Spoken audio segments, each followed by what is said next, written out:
And our focus is how do we unlock more, genuinely unlock more in our people, unlock their potential? Because the future of DiJones lies inside my people. How do I help them unlock more and fulfill their potential? And how do I get them to do the same for our customers? You're listening to Elevate, the official podcast of Elite Agent for real estate industry sales professionals, property managers and leaders. With thanks to our partner Connect Now, Elevate brings you the best tools, thinking and strategies to elevate your results. To get access to all of Elite Agent's premium resources, including a detailed episode guide for this podcast, visit joineliteagent.com. And for more information about how Connect Now can make moving easier on your clients, visit connectnow.com.au. Welcome to another episode of the Elevate podcast, where we delve into some of the most interesting minds in business and real estate for the very best tips and strategies for you to implement to elevate your business. I'm Elevate podcast producer Cass Charlesworth, stepping in on behalf of Samantha McLean as host of today's show. Our guest on today's show is DiJones CEO Dean Mackie. With a reputation for innovation and service, DiJones picked up a 2020 annual REA Excellence Award for Residential Agency of the Year. And Dean was, of course, our cover star of our magazine earlier in the year. Welcome to the show, Dean. Thank you for having me. Now, we're going to talk about the areas in a couple of minutes, but first I would love to hear about what's happening in Sydney, because you've just come out of a very protracted lockdown and the mood on the ground is meant to be shifting. Tell us what's going on.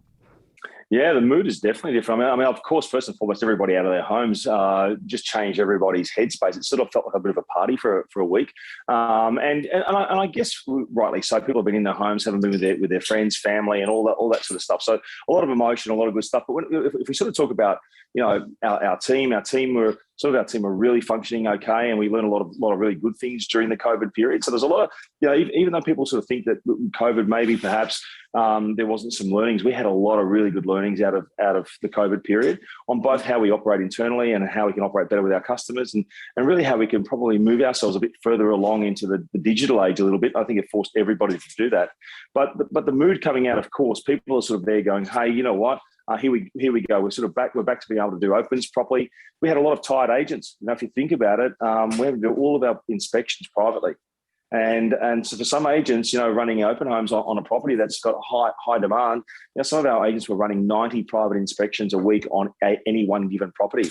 So some of our agents, exhausted, tired, come out the other side, just couldn't wait to get back out to be doing open homes.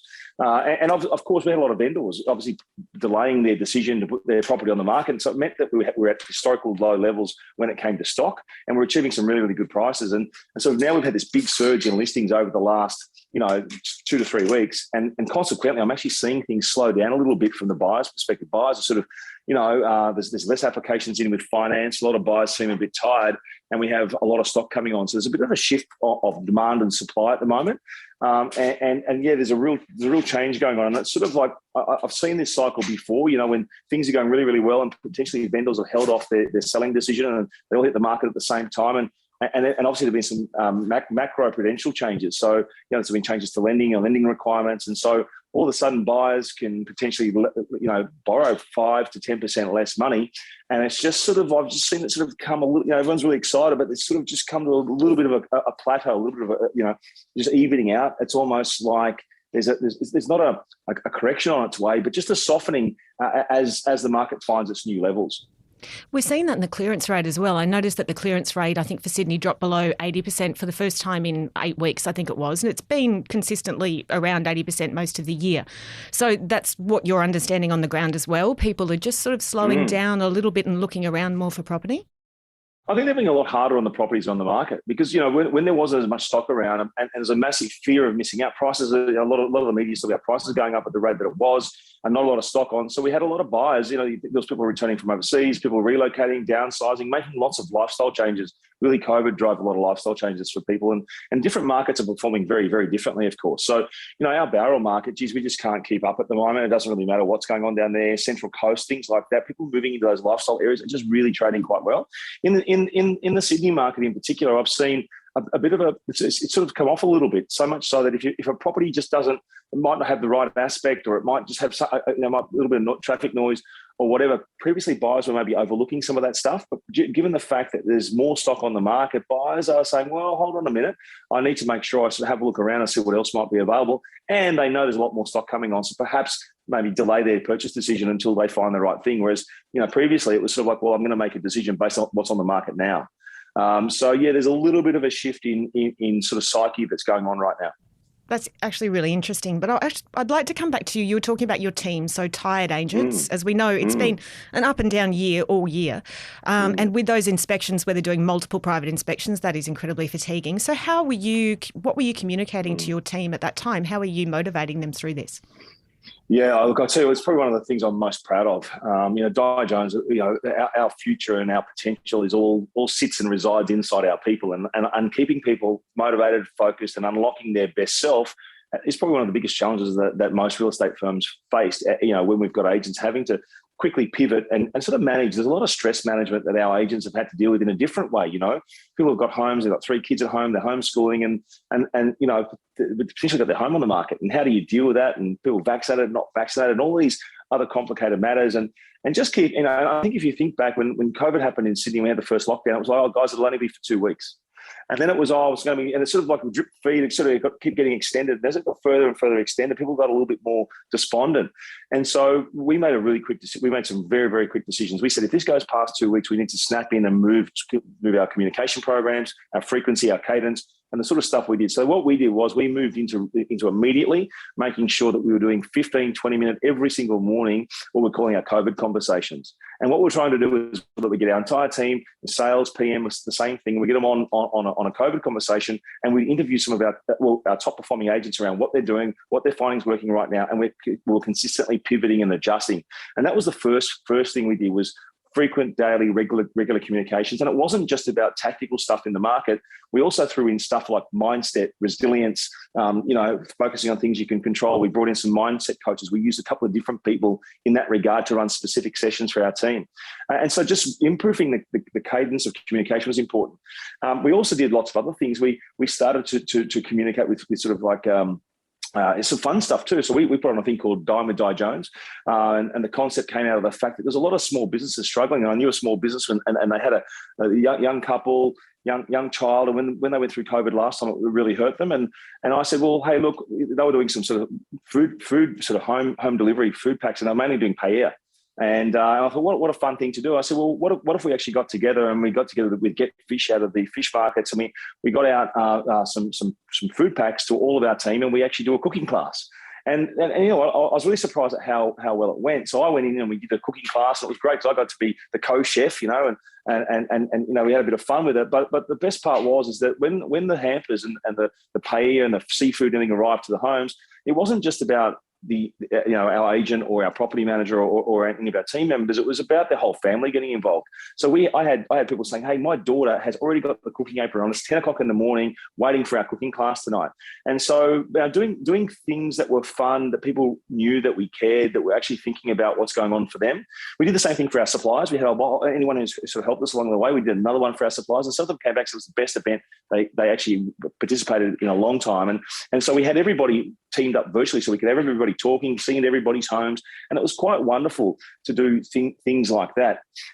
We also ran a 6-week personal training course. So it was Monday mornings, up nice and early, and we had a personal training company come in. It was called Get Moving with DiJones, and we sort of had quite a big amount, quite a large number of our team sort of chime in and out of that. And again, they were at home in their lounge rooms with their kids and their husbands and all sorts of stuff. So we were getting everybody involved. So there's lots and lots of things that we did. We did a few cocktail parties, but we tried to stay away from alcohol and all those sorts of things. I think can, when people are at home, it can become a problem. And then we also offered a lot of people some individual coaching and support. So there are some people that were struggling in different ways, and we just offered them different voices to be able to have a conversation that maybe they couldn't have with someone else in a very confidential way. So it was about keeping the energy up, and it was also about sharing results, what's happening, who's doing what's going well, and keeping. So we use some internal sort of communication tools that were more social type tools, just to keep frequency of communication up. And we've also activated quite a few little incentive programs. stuff that people could sort of get involved in and compete for and have some fun with and win some prizes. And, there's a whole list of other stuff, but that sort of gives you a sense of it. But our main focus was, in my role, I sort of went from saying, hey, I'm not the CEO of a business, I'm the chief energy officer. And that meant behind the scenes, I needed to have our leadership team and our people constantly thinking about what's our communication rhythms, what are the team right now, how are we going to lift their spirits, all of that stuff was really, really important. But how do you maintain the energy as the leader? So clearly, if you're imparting that much energy to your team, how do you stay motivated and energetic? I think everyone goes through ups and downs. Let's face it, no one's ever perfect. And I got to tell you, I'm the least perfect individual known to man. And if my guardian angel was to say, he'd probably say I was hard work. But the truth is that it's one of those things that you for me, if I'm clear about my vision and our vision at DiJones, we've been working really, really hard. We have a 30-year anniversary of DiJones next year, and I'm really proud of the fact to be leading this business. Di was a pioneer. Di was an innovator. She was a person that cared about people in her community. And I had to have a really good look at myself a few years ago to say, well, what actually makes me happy? And I realized achievement wasn't it. It was more about doing something that I'm proud of, and also leading with passion and heart and consciousness. And so we've taken the opportunity over this period to really say, well, we've got DiJones turns 30 next year. What should DiJones look like going forward? And so I've put a lot of time and effort over this period around vision and values and work with our team. And we've been acting and doing, and our focus is how do we unlock more, genuinely unlock more in our people, unlock their potential? Because the future of DiJones lies inside my people. How do I help them unlock more and fulfill their potential? And how do I get them to do the same for our customers? And so for me, if I'm going to lead that out, I've got to do that for myself as well. Otherwise, I'm incongruent in my messaging. So I've had to work really, really hard on some stuff that maybe I'd push down as well. So I took the time really to focus in on family, connection. And I was very fortunate. I got into contact with Tanja Lee, who's actually active in the real estate space. She's a performance coach. But I rang her and I said, look, I've got this vision and I really would like to lead consciousness through the business. And I want to stand for something. And I want the DiJones legacy to mean something. And my name's on the door. I'm in servitude of the brand. So if I'm going to servitude type leadership mentality, and I'd like to. And so we went through this conversation, and then the first question she asked me was, well, what's your heart vision for the business? And I thought, wow, what a question. Yeah, no one's ever asked me that question before. And then I found myself telling her a story about the Wizard of Oz and being at uni when I was at uni, and I did psychology, and how I've always had this thing where what lights me up is actually to help people achieve more than they could possibly achieve on their own. And it sort of lends now to the DiJones business model as well, around we're not a franchise, we're a model that comes together and creates partnerships for combined benefit. So we started going through all of that conversation. And as we went through all of that conversation, it just, over the COVID period, it gave me stuff to focus on. It gave me stuff to be inspired by. It also meant, my wife and I, about being more connected at home, being more connected with the children. And it was also about saying, well, what's important to us as a family, as well. So it was also about not being hard on myself, because during COVID, you could easily beat yourself up thinking you're not being as productive.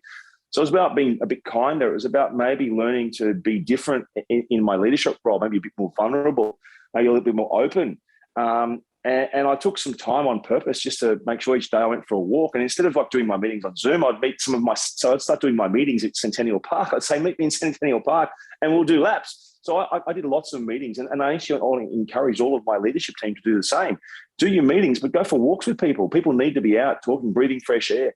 So it was a bit of a good reset for me over that period to keep myself honest and motivated. And I can't expect anybody to buy into the vision of DiJones and the future of DiJones if I'm not being on purpose. So I started to have a lot more conversation with the business about life on purpose. I started to have a lot more conversation with the business about things that matter, not things that don't. And it sort of set us in a really good stead. So for 2022, it set us a whole new agenda around who DiJones is and will be going forward. Who will DiJones be going forward? Would you like to let us in on what you intend to do? Go on. Well, it's really more of the same, but with maybe a different tonality, if that makes sense. I think Di was always innovative, and she was always a pioneer. And I think sometimes, she's no longer with us, and then the business goes through a cycle and a change. And I sort of have thought really, really hard about how could I do the legacy of Di honor, and And we are a business that will always be focusing on how do we improve, how do we get better, how do we adapt, how do we do all of that? That's undeniable. But how are we going to do it with purpose that means something? And like I said, I think ultimately our vision at DiJones is how do we unlock more, and how do we unlock someone's purpose? And the ideation of that is to say, how do we start with you first? So for me to help you do that, I need to understand what your needs are. So whether it be an agent or any of my team members, for me to understand their needs, a bit like if we have a customer, our landlord or a vendor, we need to understand their needs before we can actually help them achieve their dreams. So we're a business that's about helping people achieve their dreams and their goals and achieving more than they could. And so DiJones, in everything that we do, how we recruit, what we do, don't do, what we say yes to, no to, how we align ourselves with business, it's going to be very much driven by values. And it's going to be very much driven by vision. And outside of that, that's all tactical stuff, but we want to mean something. And so it's nice. I think that we've landed on a nice balance between contemporary and innovative and moving forward and tech enabling our business and delivering a better experience to the customer, but doing it with heart and doing it with purpose.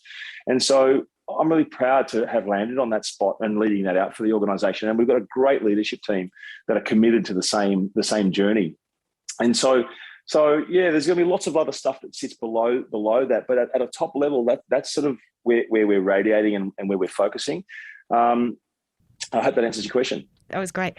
I think it's always a really interesting point who you say no to. I know that was raised in a podcast a couple of weeks ago. There is, we always say there's an ideal client for every business, but it's the ones that you say no to occasionally that really defines where you're going. So I thought that was a really interesting point. Well, if you're thinking about having an ecosystem of excellence,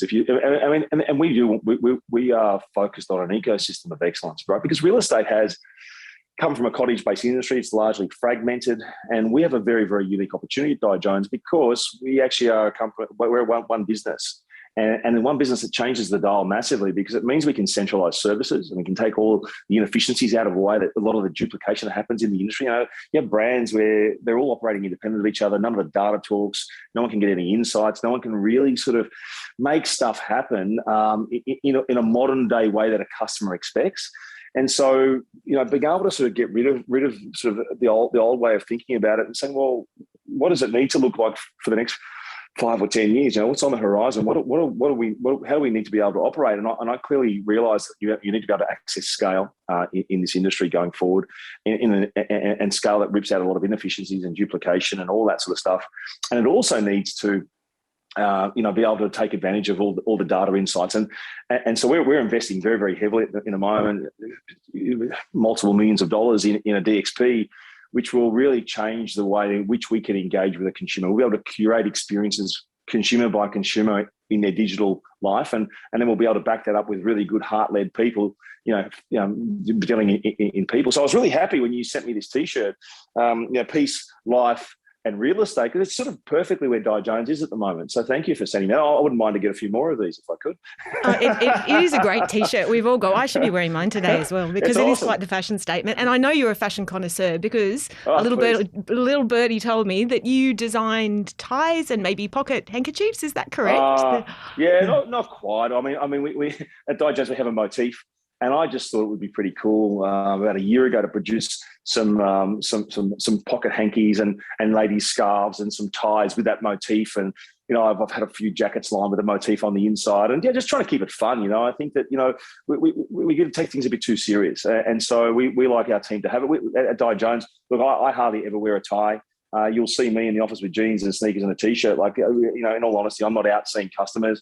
And really the type of customers that we deal, they're all different, right? So, I think people just got to learn more and more. What I've learned is it's better to be you than be what you're not. And people will get it or they don't, That's a very good point. Authenticity, that real conversation with people. I'm going to come to the areas now, if that's all right, because you kicked off the year with a big bang, taking out the Residential Agency of the Year. Can I ask this is a submission-based award, so what prompted you to make a submission and apply?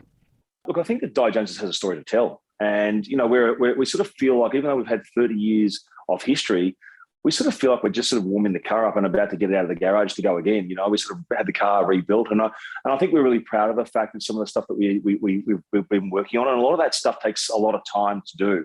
And so I think it's more so it was a good way for us to stop off. These awards allow us to go, well, what did we do last year? What worked, what didn't, you know, what are we proud of, what are we not, what do we need to build on? And so our team have very, very detailed business plans across our whole organisation, and we're really, really clear on what we want to achieve. So it's a good way for us to stop off and hold ourselves accountable. And so, you know, even with the submission that's due this year, we just had a look at it, you know, and I think it's almost ready. But, you know, we went through and it was like, okay, cool, we did some pretty cool stuff, but what can we have improved on? What can we do better next year? So it's a bit of a self-accountability. And I also like my team to get acknowledged for the good work they've done, you know, and so for me, what was most pleasing about that was that all the people that made that happen, it was good acknowledgement for them as much as anything, you know, and also not just acknowledgement, then it also becomes encouraging for them to unlock more as well. What was the reaction when you won? Did you celebrate, or how did you react? We were going into Kickstarter. Our Kickstarter, so we had a big event at ICC, and we're talking about the future of DiJones and why we're sort of thinking the way that we are. And it was around that time. So we announced it at a Kickstarter event, and then we were in the ICC. We took everybody for drinks afterwards. But, you know, I think we wanted to be very humble with these things too. Like, you know, there's a lot of ways in which to promote it. I don't think we actually promoted it that heavily. I think that, you know, again, I think DiJones values is about, you know, making sure that we're hungry and we're brave and we're courageous and we're curious and we're authentic, and, you know, we work with mutuality, but we're not flashy and brash. You know, we're a business that doesn't, you know, we see ourselves as down to earth and a bit more organic and a bit more, you know, and so I think while we celebrated it, we didn't stop off too much to pat ourselves on the back, because our agenda was pretty big for what we want to go forward with. So we run our business in little 90-day sprints, and we focus really hard on key deliverables and activation every 90 days. And so we don't really take too much time really to stop off and and celebrate. But what I do make sure is that when we do have an event or a party, it's pretty special. You know, we sort of make sure that the team know that we care, and they know that we're taking the time to celebrate them, even though each little milestone along the way perhaps doesn't get a big party thrown, you know? Yeah, for sure. But it is important to mark those milestones on the way, especially if you're working in 90-day sprints, because, you know, little achievements lead to big things at the end of the year. How did you form the submission? Was it something that was prepared in-house? Who put it together? Yeah, we do everything in-house. So we've got a great team. So our team that we're responsible for over the just now, even the one we just had, we've got a couple of our working party get together. They just sort of pull it together. We wordsmith it, put it in the submission, and then we just supplied a whole bunch of evidence to support what was in there. And away it wasn't too complicated. Actually, it was quite simple. And it was just, we didn't worry about the creative as much. It was more about making sure the content was there. And then the evidence was supplied. And so we've got a really good in-house a team of designers who can just sort of whip it together. So, yeah, it was just an internally produced document, and pretty much the same will happen this year. Excellent. Okay, so you're doing your submission at the moment?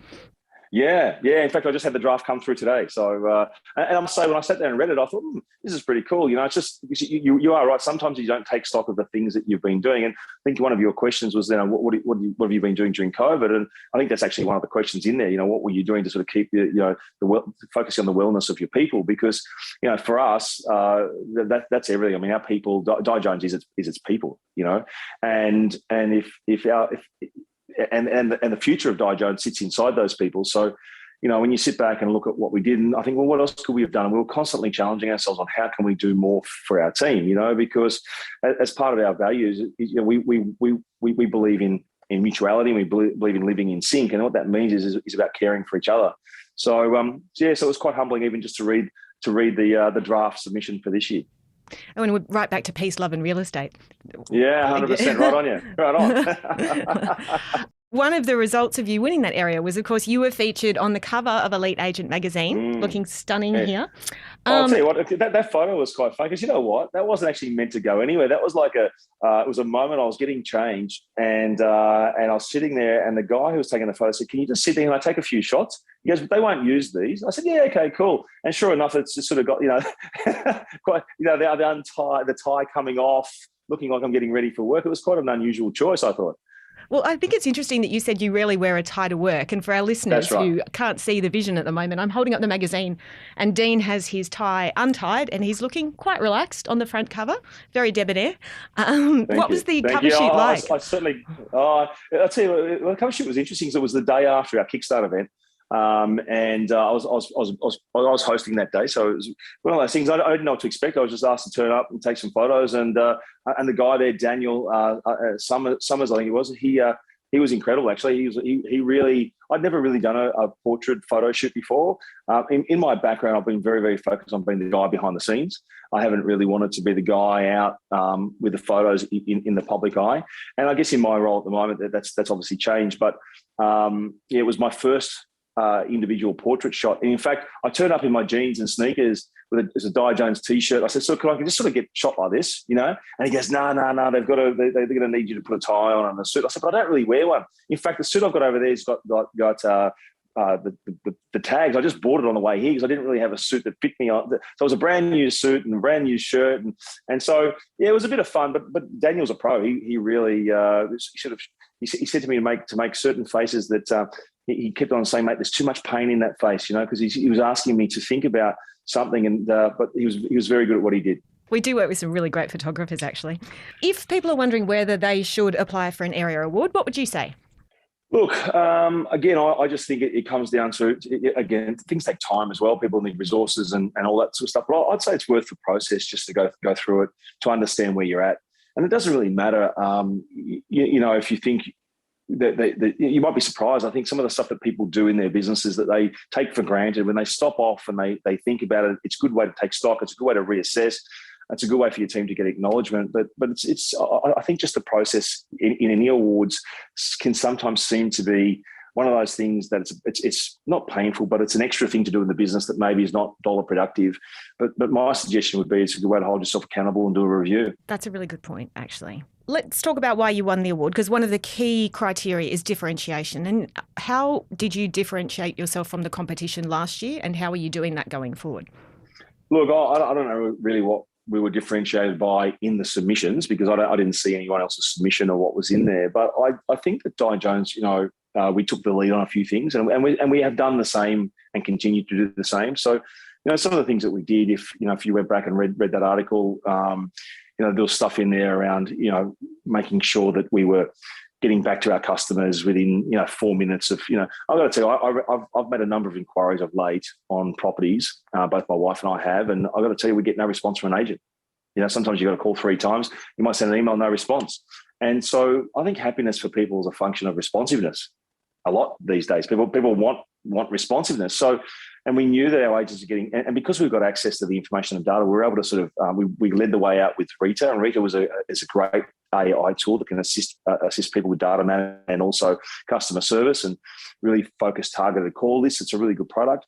And I look at that and said, well, we took it and we taught it to create very, very intelligent and on voice and on brand responses to every single email in under 4 minutes. And it was wonderful because it took a lot of work off our agents. And Rita also then went through and it updated our CRM and it let the agents know what it did. And it just took some of the work out and gave our customers very focused and detailed responses to what they were asking. So they loved it. But the best part is they're getting a response. And then what that does is that responsiveness created trust. Trust then means that when my agents make the phone call, and that buyer then is actually engaging with our agents when they maybe have not had a response from another agent. We could have already sold a property to one of those buyers because we've engaged or they've engaged, and another agent hasn't called them back for a week, and by then we've already sold them something.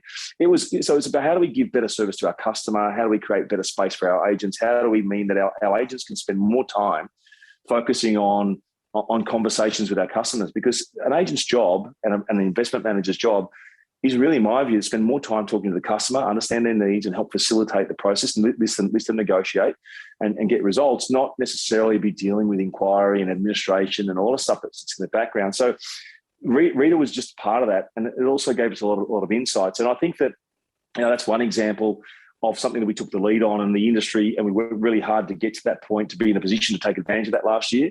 And there's a lot of other examples in that article that, if people have read it, of things that we did as part of innovation. Like in the first round of COVID, Rob Ward and I spent time, I was pacing the veranda at the front of my house saying, hey, this is tough. But at that particular time, no one had really mastered the idea of trying to get virtual appraisals into people's homes. And people were saying, hey, we don't want anyone in our home and so on. So we went, okay, we need to make sure that we can make it easy for people to be able to access information about prices.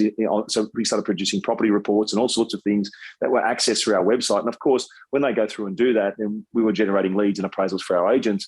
And I think we've picked up like a 20% increase in appraisals in that period, which during a COVID and a lockdown period was our first experience of that. We were able to try and find solutions. So I think that all over the place, whether it be in our investment management business or in a sales business, we were pushing the boundary, and we were looking for ways to improve, innovate, remove duplication, and serve the customer. So I think we did that. And I think we also got a bit of clearer vision on who we are. We were merging some businesses together at the time. And so we were pretty proud of that year. And I think that even going into this year, we've taken all of those learnings and we've now extended those learnings into other types of innovation. So, I think that's the trick. I think in this industry, if you're not learning to adapt quickly and be open to unlearning and relearning, then you get quickly left behind. You just raised an interesting point, which I think Josh Morrissey covered in a podcast not that long ago, where he said that, there's a danger at the moment where with the speed of the market, there are agents who aren't getting back to people. And every agent can sell property in a hot market, but this is the time to really hone your skills. And so absolutely. Right now, we've got a shifting market in my view. And in a shifting market, and I've got agents in my business that I know are in danger of not being able to handle the next part of the process because they've only necessarily worked in a good market. And when the tide's up, no one really sees all the shells and the seaweed and everything else. But when the tide goes back, it's all there for everyone to see. And I think that I know that we've got to shift really quickly. So our focus right now is saying we've got to go back to fundamentals, back to basics, because some of the basics that we know that a good agent does. Some agents who know it have forgotten it, may not be shifting quickly enough, and it could very well be that they end up at an auction in 4 weeks' time and they haven't got their vendor's property sold because the vendor has delayed selling their property. They will wait till the end of COVID and I'll put my property on the market. In the meantime, some changes have happened to lending, some steam's been taken out of the buyers, and a vendor who thinks their property's worth $3 million or thought it was 3 months ago, it now might only be worth 2.75. And so an agent has to be skilled to be able to have that conversation with the vendor to make valuable recommendations so they get the property sold for the vendor. It might not be exactly what the vendor wants, but you've got to be able to have the skill and tools to have that conversation. So right now, we're back to the basics of, we call it a motivation scorecard. If our vendor is not motivated, we've got a scoring system. If they're not actually scoring above a certain level, then we're likely not to take the listing on because we're worried that it won't sell and we'll end up working and everyone ends up unhappy. It's bad for the vendor, bad for us, and everybody ends up in a world of pain. And then we're sort of moving into other stuff, which is called, we call them set to sell meetings, which is really making sure the vendor understands there's some basics in place about how do we get the pricing right up front, how do we adjust the price quickly if we don't have any offers or contracts taken, and so on and so on. So we're not actually wasting the vendor's money on marketing trying to chase a price that's not out there.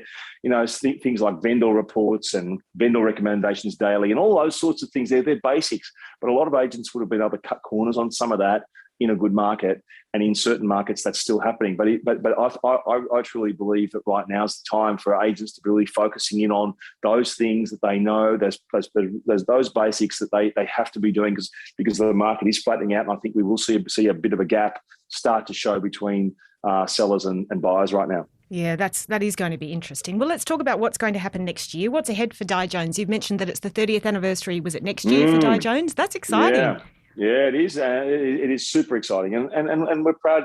And to have a business like Di as our pioneer and our founder, to have a brand and a business that we can be proud of is super good. But I think for us, and it's a great foundation. But the next step is how do we take it to the next level? So for us, there'll be more innovation. I did mention we're investing some significant funds in what we call it's called a digital experience platform, and I'm learning about it, by the way. I've been learning about it pretty hard for the last 2 years. And a digital experience platform is really a modern day way to get to the customer. So, for example, most real estate firms in the past have sort of deferred all of their real estate inquiry for we advertise on REA and Domain, which we still do, of course. But And as a consequence of that, and most of the traffic would go to REA and Domain. What doesn't happen then was much traffic going back to a real estate office's or a brand's website itself, sort of going in one direction, possibly not going in the other. But given that consumers are consuming content and information about real estate in lots of different areas now, they're not necessarily always going to REA and Domain. They're finding it in their news feeds. They're finding it in their social feeds. When they click on those particular products that are emerging, and AI can help deliver, properties and agents into that space by buying cookies and algorithms and AI, and the world's changing on how we are getting to our consumer through our first party data and third party data. You can get to a consumer and pretty much have a high level of accuracy to know that they're about to do something in real estate. So if you're ahead of the curve right now, what you're doing is you're actually using algorithms and AI and buying cookies in the exact moment based upon your information you have about the customer and third-party data about the customer, and you're dropping properties right in front of those people at whatever time they want to look at them in whatever channel they want to consume them. Now, when you do that, if somebody clicks on that, they no longer go back to REA and Domain. They actually come into your ecosystem. They come back into your own website. The issue is that most real estate agencies, their website is actually quite one-dimensional. It's sort of set up in a way that really doesn't curate a wonderful experience for the customer. They get there and they go, oh, so what? And the customer then thinks to themselves, well, these guys don't get me. That's all too hard. And they get out and you lose the customer.